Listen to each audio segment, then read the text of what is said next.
j'étais aussi là, aussi entre autres, je pensais qu'on allait parler un peu de Bahreïn. Longtemps que je n'étais pas intéressé par la partie. Non, je disais qu'entre autres, je pensais qu'on allait dire un petit mot concernant le Bahreïn. Et donc je veux bien en parler, en partant un peu de la réflexion de Traoré, en disant que pourquoi ça ne s'est pas passé le 25 janvier et qu'aujourd'hui on a dit. Et je pense qu'on peut éventuellement remonter un peu et dire probablement pourquoi et que pourquoi ça ne va pas finir. Et je pense qu'on peut être très pessimiste. Pourquoi ça ne va pas finir? Parce que non seulement il y a eu Bahreïn, mais il y a aussi des expériences pilotes actuellement très intéressantes au sens strict du terme, qui est le Yémen. Alors, on craint que demain, en Afrique, probablement, on aura le temps, et probablement pas, probablement la crainte habituelle de ne pas voir des soldats mourir, on va peut-être utiliser d'autres moyens. Mais sachez qu'il y a pratiquement depuis un an, c'est des drones quotidiennement qui sont utilisés. Donc, pas sous prétexte, mais plus que sous prétexte, avec des expériences pilotes très intéressantes. Et quand on regarde un peu les raisons stratégiques, parce qu'on parle de géostratégique, c'est quelque chose qui va probablement s'étendre ailleurs, parce que si en Libye, l'armée américaine n'est pas intervenue directement, parce qu'Obama ne voulait absolument pas avoir comme outil, entre guillemets, une victime américaine, c'est parce que, aujourd'hui, le dépeçage des États va se faire d'une manière à la fois médiatique, mais à la fois d'une manière électronique. Et donc la guerre médiatique qui a été évoquée ici, c'est une guerre médiatique qui a commencé depuis très longtemps, qui ne va pas se finir, avec des versions différentes, selon les personnes, selon les gens. Et c'est vrai qu'on a cru à un moment donné que la Côte d'Ivoire était le pic, la Libye le pic, et on se rend compte que le pic n'est pas terminé. Chaque fois ça monte. Le Mali aujourd'hui. Donc, et qui est le ressort? C'est quoi le ressort? Le facteur principal de ressort de tout ça, évidemment, c'est la question financière, mais derrière la question financière, c'est la question économique et l'accès aux matières premières, comme ça a été dit. Par conséquent, je pense qu'il faut insister sur ce point-là et dire en même temps que si nous interpellons les parlementaires, il faut aussi pouvoir les interpeller en leur demandant de prendre position d'une manière claire sur un certain nombre de, on les appelle, c'est-à-dire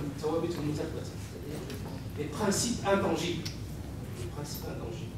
Et malheureusement, les principes intangibles sont devenus à géométrie variable, qui changent en fonction de la manière dont on accède un peu. Et par conséquent, cette guerre médiatique mondialisée qui s'exprime sur le terrain, il n'y a plus aucun pays, plus aucun continent qui en est exclu.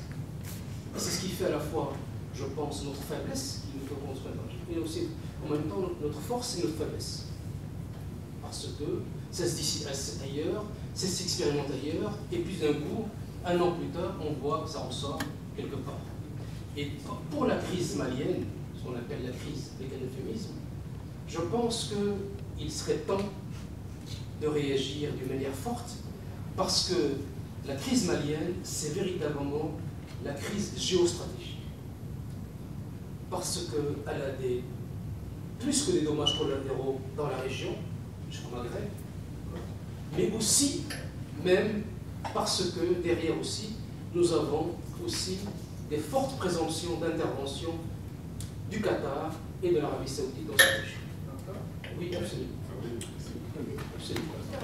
Quand on parle de la qatarisation, de la saoudisation des crises, parce que c'est quelque chose qui va partout, et partout, demain, dans un mois je pense, nous allons avoir une Al Jazeera en francophone, qui va se lancer bientôt dans un mois ou 2 mois. Et qui veut dire Al Jazeera francophone, dire derrière aussi une manière de faire de l'information et de la presse. Donc, il faut absolument qu'au niveau des décideurs, de manière de les interpeller, il faut élargir le champ. Dernier élément, c'est juste un petit rappel. Je pense qu'il est à la fois important de lutter contre cette guerre médiatique, de soulever, comme on dit, le ressort de cette guerre médiatique.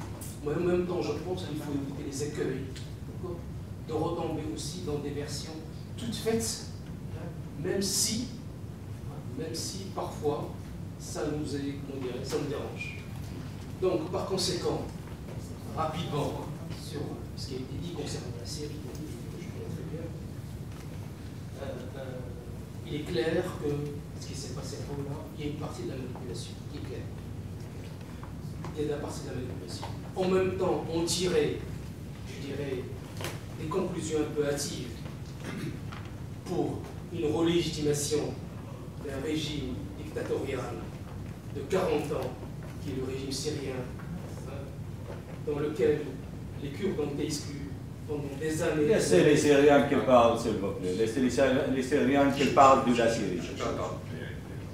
Vous ne dites pas n'importe quoi. On a bien compris les extraits, mais on est plutôt axé sur cette non-ingérence. Je vais terminer sur la Laissez les Syriens, monsieur, laissez les Syriens.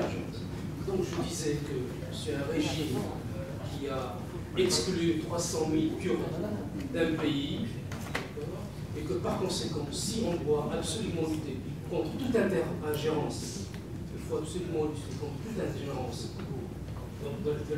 en Syrie, et on sait quels sont ceux qui posent à cette ingérence, à savoir le Qatar et l'Arabie Saoudite et la Ligue arabe qui posent cette ingérence, avec la complicité de la France et des États-Unis. En même temps, il faut pousser la démocratisation de ce pays dans ce sens.